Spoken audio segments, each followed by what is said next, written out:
See, just going off the orientation of my screen here, looks like we have Claire Schaefer. As I call your name, if you could just unmute, make sure your microphone's working properly, and just confirm that your name is spelled correctly on the screen, or if it's not, tell me what it is and who you're representing here today. My name's Claire Schaefer, it's spelled correctly, and I'm from GBBN Architects. Okay, thanks, Ms. Schaefer, welcome. I have a William McMillan, or W. McMillan? It's Wayne. Wayne? Yep, and I'm with Al Nair. Okay. Welcome. Thank you. That's the engineering, right? We're construction, Construction. a design build company. Got it. All right. Welcome. All right. And I have URP in the conference room there. Hi, Gil Guthrie at Uptown. Okay. Welcome. And Patrice, that's EB, right? It's E.B. Burke, B-U-R-K-E, with Uptown Rental Properties. Got it. All right. Welcome. Adam Fosno? Yes, Adam Fosno. I'm with GBBN Architects. And it is spelled correctly. Thank you. Doug Richards. Correct.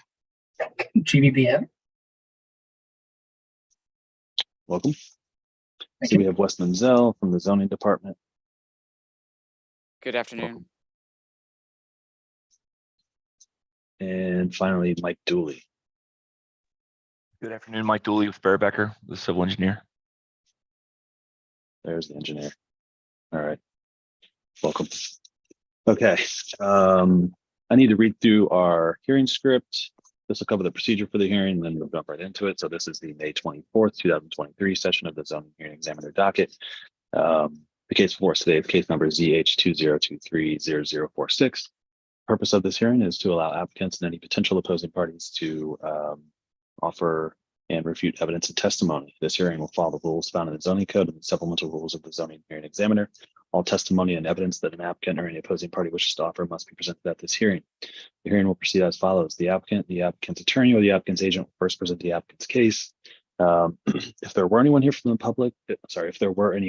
public, they would have an opportunity to speak after the applicant had presented its case.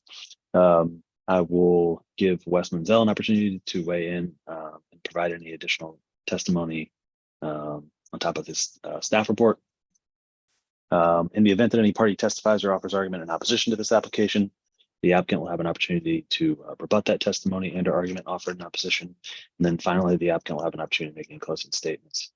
So for our purposes here today, it looks like some of you have been through this process before, but I essentially will allow anyone on the applicant team or construction team, anyone that wants to get this project across the finish line and get this requested approval. I'll allow any of you to speak. I mean, all of you or one of you can tell me about this. Generally background, what exactly it is that you're trying to do here, and why you think this requested relief is appropriate for this particular property.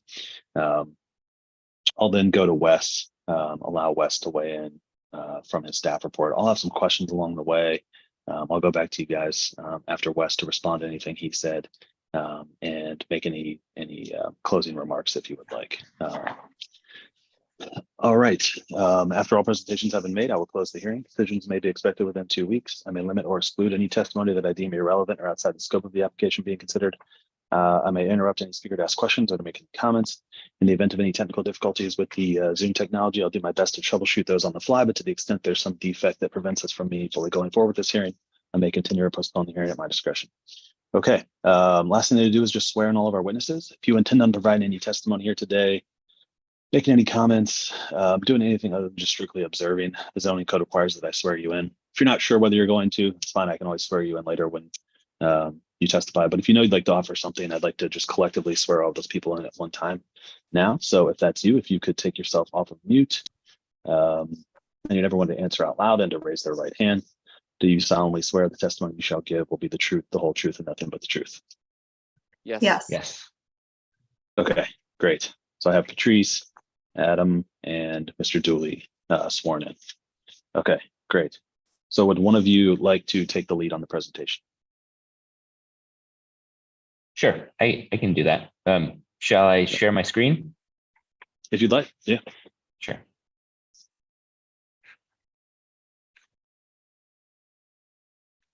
All right, let's start with an overview of the site. So we are located at the corners of William Howard Taft at the north, Auburn Avenue to the east, and McMillan Street to the south.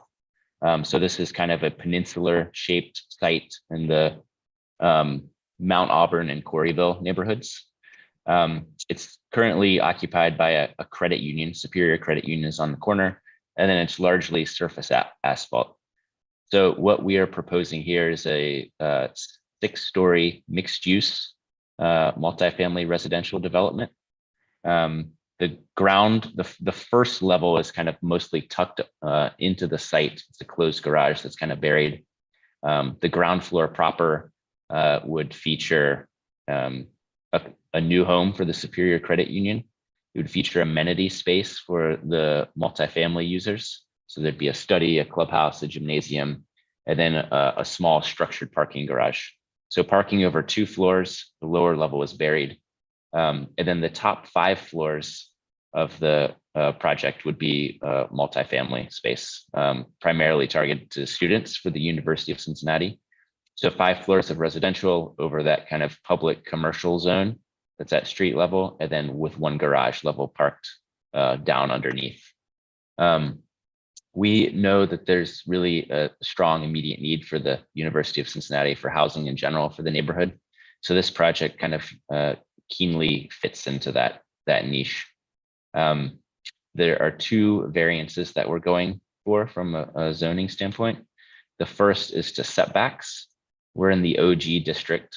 So following the required setbacks for the OG and kind of applied over the site, you see that we have a very small sliver of buildable area. It's only 6,000 square feet.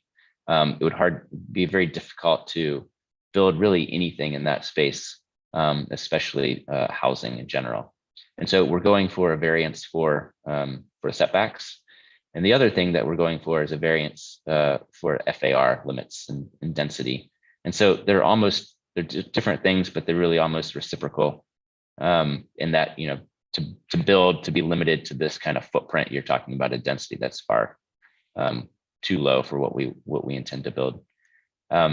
So the density, the FAR limit is 2.1 once we apply the modifier to provide all of our required parking within a structured garage.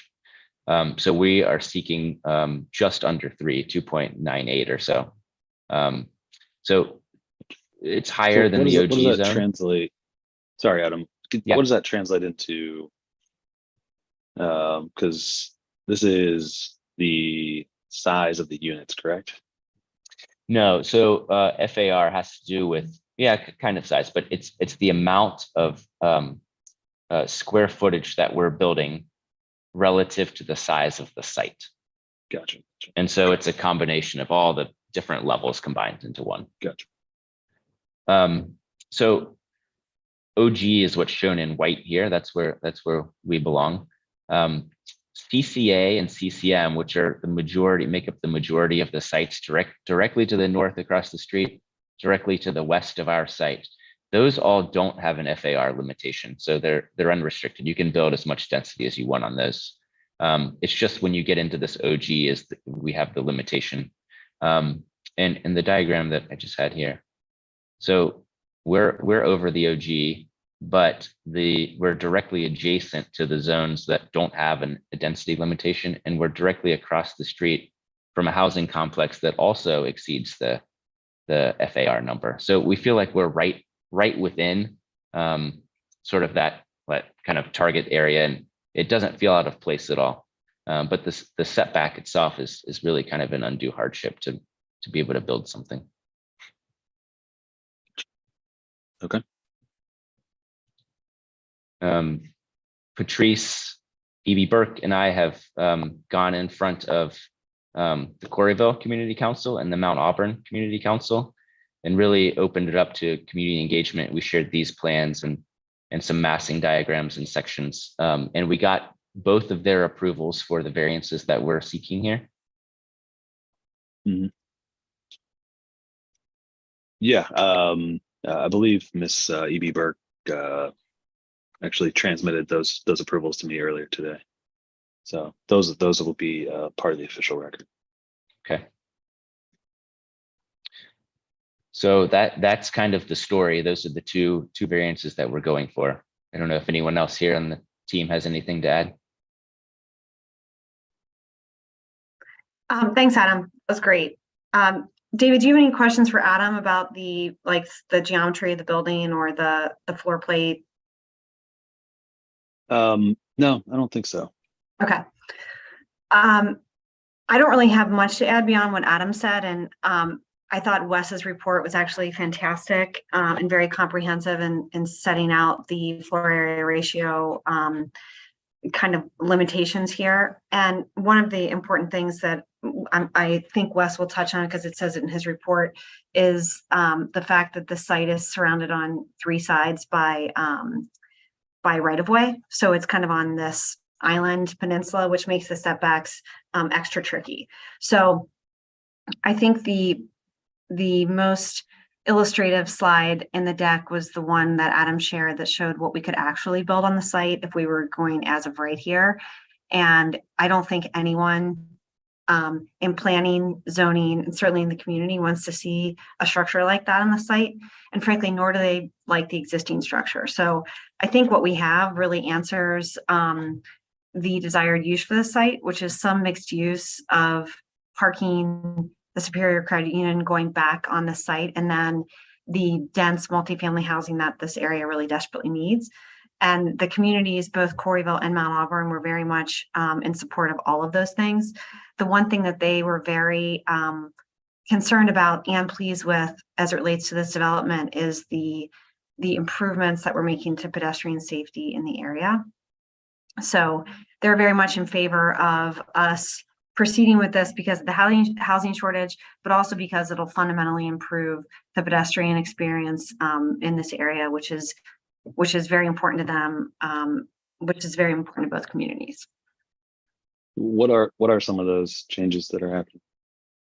So on the south side, and Mike might be the best person, Mike Dooley might be the best person to give you the actual dimensions, but several years ago, you can actually see in this slide that Adam has hash area is property that used to belong to us. We dedicated it to the city for right-of-way several years ago when they were improving the Auburn Avenue intersection, because that was such a tricky intersection for vehicles, but also for pedestrians. We gave them some of our land so that they could improve it for both cars and pedestrians. So on the east side, the right-of-way there, I believe, is or excuse me, the sidewalk is something like 10 feet, but again, Mike's better at describing exactly what the dimensions are, and that'll stay the same because it's already wide and nice, but the building will be substantially set back from where it currently is, so it'll feel even better. The real improvement is, well, they're all improved, but on the McMillan side, I think that's the area where people are very excited about that change, because right now it's a very tiny, like 4 to 5 foot right of way. And that McMillan sort of acts like an on-ramp for 71 in this area. So people really don't feel that safe walking here. And we're hoping that there'll be other traffic calming measures that will help. But for now, at least, having a very wide sidewalk there will be helpful. Maybe even having like a multimodal use path for bikes too. And then the north side, we're talking to DOTE about potentially DOTE dedicating some of their right of way to pedestrian improvements where we could do like a bump out. But that's kind of an ongoing conversation we have with them. But certainly the existing situation will improve markedly from what is there now.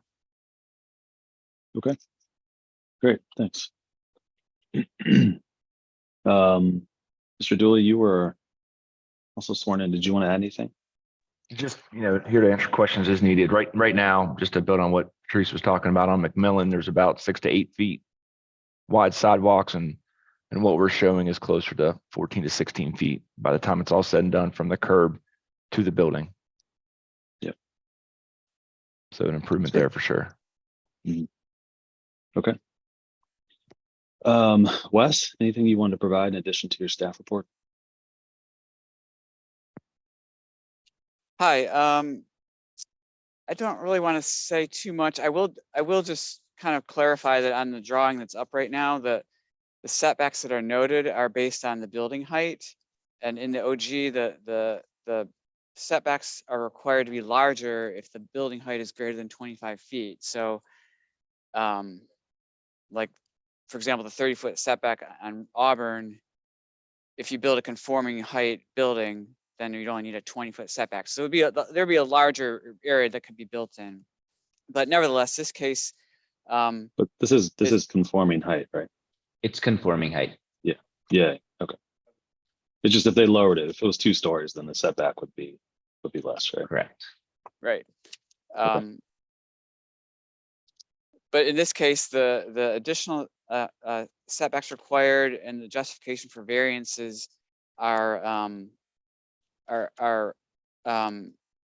there's merit to the request because of the fact that it is surrounded by on three sides by streets. Like, it's not like they're going to be blocking sunlight or views as much as it would a taller building would if it abutted a property next door, like in another location. So that does open up an avenue for justification for the variances for the setback and the FAR as they requested. So I don't really have anything else to say besides what I wrote in the staff report. Just want to clarify that comments made about the drawing. So thanks. Sure. Thanks. Okay. I really don't think I have any other questions. Anything in closing or in response to anything Wes said from the applicant side here? No. Okay, great. Yeah, I've had a chance to review the application and the staff report. I'm very familiar with this area, in particular, this block and these intersections. I think that the design and the proposal is consistent and compatible with the neighborhood. I think it's consistent with other development in the Coreyville and Mount Auburn area. I think it's pretty much common knowledge at this point that we need more density and we need more housing and more units, particularly in and around UC. And so I think it would be impractical to strictly enforce the zoning code to this project. And so I'm going to approve the request. I need to formalize that request, as I think most of you know, in a written decision. That typically takes about 2 weeks. I will do everything I can to get it to you as soon as possible. But I think just based on the queue and my schedule, the 2 weeks is probably accurate. But hopefully, knowing that the approval is imminent, you guys can hopefully use that to move forward in some aspects. As soon as I finish the decision, I put it into a PDF. And I email it to everybody in the hearing here today, so you all will have a copy of it really just moments after it's complete. As soon as you have that, Wes can approve the permitting on his side, and hopefully you guys can move forward. Any questions about any of that? No, Okay. thank you very much. Sure. Yeah, if you have any questions in the meantime, feel free to reach out to me, or if you'd like a status update on the decision, you can reach out to me directly, and I'll be happy to provide that for you. Okay. Great. Fantastic. Great. Yeah. Thank you. Good work, everyone. Good luck with the project. Thanks. We're adjourned.